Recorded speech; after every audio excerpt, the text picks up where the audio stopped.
ഇത് കുറേ ഹൂളിഗൻസ് ഒന്നും അറ്റാക്ക് ചെയ്യുന്നതല്ല. ഈ അറ്റാക്കിന് കൃത്യമായ രാഷ്ട്രീയമുണ്ട്, നമ്മൾ മറക്കരുത്. അതിൻ്റെ രാഷ്ട്രീയം എന്താണെന്ന് വെച്ചാൽ അതിപ്പോൾ തൃശ്ശൂർ സുരേഷ് ഗോപി ജയിച്ചുകൊണ്ടല്ല ട്രിഗർ ചെയ്തത്. ഇത് മുമ്പേ ഓങ്ങി വെച്ചേക്കുന്ന, അതായത് ഗ്രേറ്റ് ഇന്ത്യൻ കിച്ചൺ എന്നൊരു സിനിമ ഇറങ്ങിയല്ലോ. ആ സിനിമ കേരളത്തിൽ സംഘപരിവാറിനെ വലിയ തോതിൽ പ്രകോപിപ്പിച്ചിട്ടുണ്ട്, വലിയ തോതിൽ. ആ സിനിമയുടെ അവസാനത്തെ ഒരു സീനിൽ അഴുക്ക് വെള്ളം,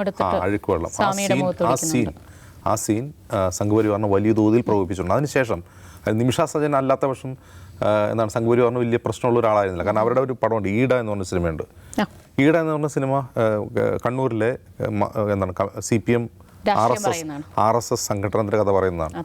അതിൽ നിമിഷ സജയൻ ഒരു കമ്മ്യൂണിസ്റ്റ് ഫാമിലിയിൽ നിന്നും നിമിഷ സജയൻ പ്രേമിക്കുന്ന ആൾ ഷൈനികം ഒരു RSSകാരനാണ്, RSS ഫാമിലിയിൽ നിന്നുള്ളതാണ്. അപ്പോൾ ആ സിനിമയ്ക്കോട് സംഘപരിവാറിന് ഒരു പ്രശ്നം ഉണ്ടായിരുന്നില്ല. ഷൈനികം ഒരാളാണ്.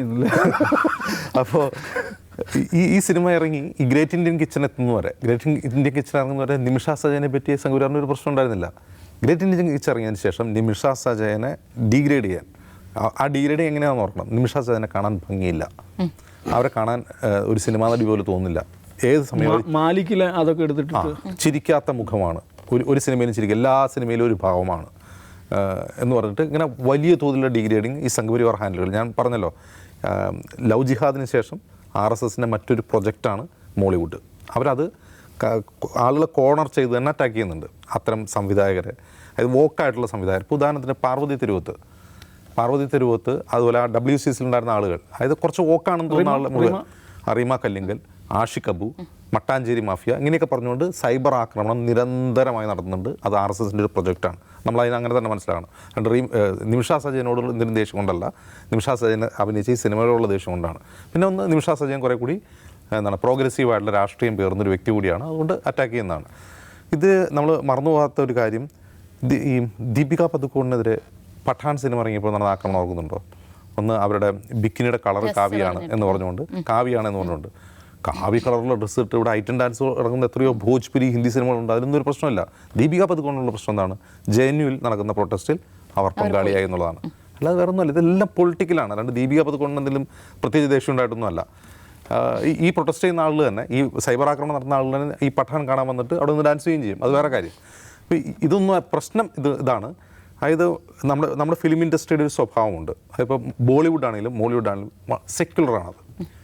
നമ്മുടെ ഫിലിം ഇൻഡസ്ട്രി എന്ന് പറഞ്ഞാൽ സെക്യുലറാണ്. അതിൽ വ്യത്യസ്ത വിഭാഗങ്ങളിൽ നിന്നുള്ള ആളുകൾ വന്ന് പ്രവർത്തിക്കുന്നു. അവർ പരസ്പരം കോപ്പറേറ്റ് ചെയ്ത് ഈ ഇൻഡസ്ട്രിയിലുമായിട്ട് മുന്നോട്ട് പോകുന്നു. ആ സെക്യുലർ സ്വഭാവം തകർക്കുക എന്നുള്ളതാണ്. അതിൻ്റെ ഒരു ഉദാഹരണം ഞാൻ പറയാം. അതിനവർക്ക് നേട്ടം ഉണ്ടാകുന്നുണ്ട് കേട്ടോ, നേട്ടം ഇല്ലയെന്നും പറയരുത്. ബോളിവുഡിനെ ഡീഗ്രേഡ് ചെയ്തതിന് ശേഷം അവർ ഉയർത്തിപ്പിടിക്കുന്ന ഇൻഡസ്ട്രി എന്ന് പറയുന്നത് തെലുങ്ക് സിനിമകളാണ്. തെലുങ്ക് സിനിമയിൽ ഇപ്പോൾ ബാഹുബലി മാതിരിയുള്ള സിനിമകൾക്ക് വലിയ പ്രൊമോഷൻ കൊടുക്കുക. സൗത്ത് സിനിമകൾ എന്ന് പറഞ്ഞാൽ മലയാളം തമിഴും അല്ല, സൗത്ത് സിനിമ എന്ന് അവർ ഉദ്ദേശിക്കുന്നത് തെലുങ്കിനെയാണ്. തെലുങ്കിലാണ് പടം, സൗത്ത് സിനിമയിലാണ് പടം ഇറങ്ങുന്നത്. അവിടെയാണ് ഭയങ്കര ക്രാഫ്റ്റ്. അവരാണ് ലോക സിനിമകൾ ഇറങ്ങുന്നത്. ഇപ്പോൾ RRRന് ഓസ്കാർ കിട്ടി. അങ്ങനെയൊക്കെ പറഞ്ഞാൽ അതിനെ അങ്ങോട്ട് വലിയ പൊക്കി പിടിക്കുക. അപ്പോൾ എന്താണ് ഈ ബാഹുബലിയുടെ സംവിധായകൻ്റെ പേരെന്നാണ്? രാജമൗലിയുടെ അച്ഛനാണ് RSSനെ കുറിച്ചുള്ള സിനിമയ്ക്ക് സ്ക്രിപ്റ്റ് ചെയ്തുകൊണ്ടിരിക്കുന്നത്. RSSനെ പറ്റി സിനിമ വരാൻ പോവാണ് 2025 അവരുടെ 100ാം വാർഷികത്തിൽ.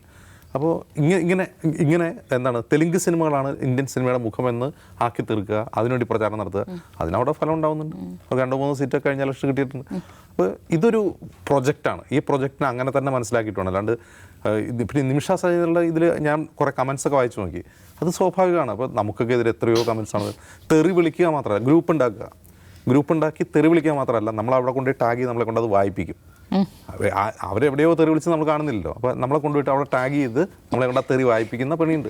ഒരു ദിവസം എത്രയോ തെറികൾ നമ്മൾ കാണുന്നുണ്ട്, എത്രയോ പേർ ഒരു കാര്യമില്ലാതെ തെറി വിളിക്കുന്നുണ്ട്. അപ്പോൾ നമ്മളൊരു രാഷ്ട്രീയ നിലപാട്, നമ്മൾ ലൈഫിൽ ഒന്നും മിണ്ടാതെ ചുമ്മാ വീട്ടിലേക്ക് വേണ്ടി നമ്മളെ ആരും ആക്രമിക്കുമോ?